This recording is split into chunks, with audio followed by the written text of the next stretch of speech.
Digitaliseringen her. Hva betyr det for samfunnet, og hvordan utfordrer det petroleumsnasjonen Norge?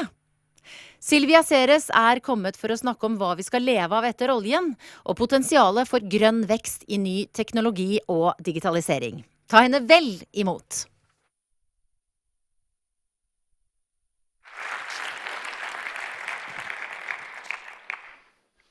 Hello. When I was talking with the organizers, I was challenged to say, why should we be technology optimists? And I really don't have another answer than that we have absolutely no choice. Technology has a force of its own. It has its own curve, whether we like it or not. And, being against technology, and please note, I'm not just saying the digitalization, I'm talking about technology. It's a little bit like being against gravity. And so what I would like to spend a few minutes talking about is, what's happening, why it's inevitable, but also why we have to understand it in order to be able to control the effects of the change that's hitting us. I want to start with a little story. I don't know if you know the Norwegian startup in energy or solar panels, Otovo. A young man I know, Andreas Storsheim, left a very good corporate career to start a startup that will do solar energy in Norway. And we talked about this company, and I was very impressed. I always have been very impressed by him, but I thought, solar energy in Norway. So I didn't invest. And I spoke with him again about a month ago, and the company is doing amazingly well. And I was asking, can I come in now? And he said, sorry, too late. I'm oversubscribed and, too late.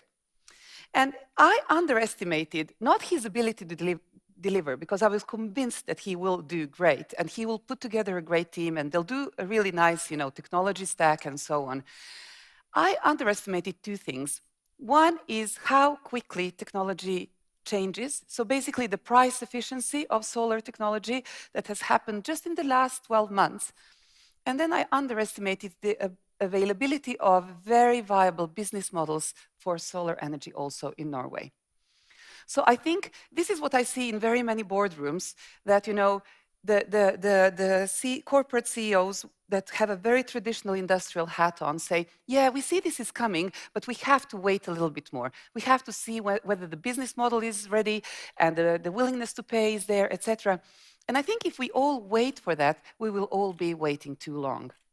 So it's basically people who see the opportunity and are able to prescribe this incredible growth rather than, do linear transcriptions that are going to catch the curve for us. And I think it's really urgent that we join them. My example of my kind of sense of urgency around this technology change is very personal. I used to be an academic. I worked on artificial intelligence algorithms in Oxford about 20 years ago. And after my PhD, I went to Silicon Valley and worked on Alta Vista. Do you remember Alta Vista? It's an age marker. It was the first full-scale search engine in the world, and it was great fun doing it, but it was also something we realized. Internet in 1999 wasn't what it is today, but we realized this is going to be big. We have to have really good scalability. We managed to build it, and we were owned by a very big IT company called DEC that saw the technology potential, but didn't see the commercial potential of search engines. Didn't put any money in us, it was fine, we were researchers, but we ate lunch with another bunch of researchers who had exactly the same problem. There were 17 of them, they just moved out of a garage in Menlo Park to Palo Alto, and they tried selling themselves to DEC twice for $1 million and were turned down. And this was Google. And, they laughed at us, we laughed back because, they thought that they're going to be able to build a business. They're going to somehow get some money from a professor and make some money off the internet traffic for the really cheap, small digital ads they had. We didn't believe it. And so my story starts basically with them still laughing, because today they are the second most valuable company in the world through Alphabet, their holding company. And you see the 5 most valuable companies on that list on the right are all software companies. And this is the reason that people like Mark Andreessen, one of the founders of World Wide Web, and today one of the most influential investors in Silicon Valley, is saying software is eating the world. This is not really about, big data or cloud or, I don't know, artificial intelligence or Internet of Things. This is about these companies being able to take positions in absolutely every value chain and absolutely every industry that makes them super lucrative. And it'd be really interesting to try to understand what is going on. You could say, well, yeah, this list is done by Google Finance, but if you see the other list, that's done by Fortune 500. They are very conservative on energy, on industry, on finance, but they have still some of those companies there. ExxonMobil is still there, but the other, kind of the 5 newcomers in top 10 are software, and it's from the last 2 years. To try to understand what's going on, we look at the fourth industrial revolution framework by Klaus Schwab from World Economic Forum. He says that 3 times previously in human history, we've had huge changes in the dynamics of power and industry by taking in use new technology and creating the kind of the quantum leap in productive capacity that it creates.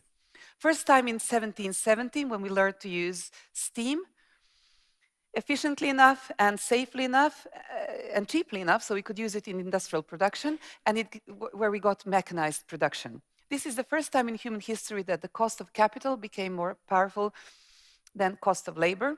And this dichotomy between these two has been the main political driving force in all of our capitalist kind of political age. Now there is a third force that's probably going to be more valuable than either of these two, and that's the value of data, computational power, and who controls the algorithms. None of our politicians are really thinking in those terms yet. 100 years after the first revolution, in about 1870, we learned to use electricity correspondingly cheap, safe, and efficiently enough so that we could use it in industrial production, and we created mass production facilities. We broke down the monolithic machines into these sequences of very efficient processing machines, and this gave us not only a new organizational structure, but also a new need, for example, for skilled labor, because we had these specialized jobs.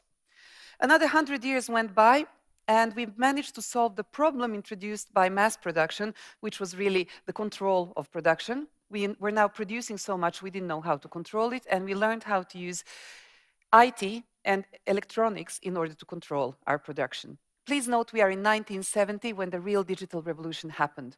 So when my board members say that, well, Silvia, we've been doing digitalization for a long time, I say, yeah, but something different is happening now in this fourth industrial revolution. This is not digitalization. Basically, lots of things happened in those 50 years, actually in 200 years since we've started talking about digitalization, with Charles Babbage's universal computing machine and Ada Lovelace's first program on this machine. And then the two most important things happened just before the Second World War, where Claude Shannon gave us information theory and made information something computable. But he also said that any number system will do, so also the binary one will do, zeros and ones, and this was picked up by people, engineers who worked with electrical currents, that figured out how to simulate this with electrical stuff. And they combined transistors in different ways, and this is basically what they built the first computers on. When they figured out how to use silicium as the main technology for these transistors, they created a bit of magic, because for the first time in human history, they gave us technology that grew exponentially. Basically, the first guy who saw this was Gordon Moore. He saw that first 4 generations of transistors seemed to have doubled their production capacity from year to year. We later expanded this window to a year and a half, but we have since, so that for 50 years, had doubling of the production capacity of a digital chip for every 1.5 years. And if you think about it, we had, for the 50 years that have passed, about 30 rounds of this. So the chip that was, let's say, at strength 1 in 1970 is today at strength 2 to the power of 30, which is a huge number. The visualization example we usually use is these 30 steps. If they are linear, 1 meter each, you go for about 30 meters. If they are exponential, you double the length of the step for every step you take. You go 26 times around the world. What people forget to say when they use the example is, please remember, half of that journey has happened in the last step. So it's basically not the absolute numbers, but the acceleration, the growth that's really scary and exciting. So this time, we've had simply this incredible growth in the basic computational force that we have, also in the growth of accessible data and the speed of networks. And those three things combined make you have a supercomputer in your pocket. Basically, you have many times more computing power than NASA had put together when they put the first people on the moon. And this is stuff that we now put into our energy systems, in our infrastructure, in our houses, in our digital medicine, in our financial systems. And so the fourth industrial revolution is really about cyber physical systems. And this is the first time in human history that we are not only producing with technology, but we are really controlling and actually shaping the world as we go forward. And this is the necessity of being the technology optimists that we are, because the force that really can create the world, the better or the worse place, is the technology and how we use it. People say that every nation gets the politicians they deserve. The same goes for technology. They get the technology they deserve. Whether you're going to use it, technology is neutral. It's just extremely powerful. But whether you're going to use it for the good or the bad is really up to us and our regulators. And partially also to our business leaders who have to see the optimistic side of things and start investing before it's too late. I'm not really sure. The clock wasn't working. Does this mean I'm out of time? We're on slide 1. So this is valid. I'll run you through my slides in 5 seconds. So this really means that we have not only one technology to worry about, but we really have these 12 Gutenberg moments that are hitting us at once. In a second, you will hear examples about, new kinds of concrete technologies. I think it's extremely important we become concrete on each of these and that we don't underestimate them. The last point I would like to make is, how do we manage for this? I think as long as we manage the world the way it's set up for the third industrial revolution, which is really to control the scale and minimize the risk, we're going to be in a difficult place when it comes to innovation. So you need to manage with two hands now. We talk about bidextrous leadership. With one hand, still for control and reliability. With the other hand, for creativity and the new business models that become necessary. This is really difficult because it's cannibalizing. And in the fight between the old and the new, it's always the old that wins. And in the fight between the long and the short, it's always the short that wins. So here you have to create the long, new optionalities. And to do that, it's impossible to do by the traditional financial models that we have, or the financial economical models that the traditional economical models, they're all linear. You need something that's different, that's faith-based. You have to do a Gretzky. You remember Wayne Gretzky? Hockey player? He was asked, why are you so good at playing hockey? He said, because I'm not where the puck is, I'm where the puck is going to be. So I think this requires us to have a kind of a joint vision of the future that has to do with not just where the puck is going to be, but where we want to place it. Good luck.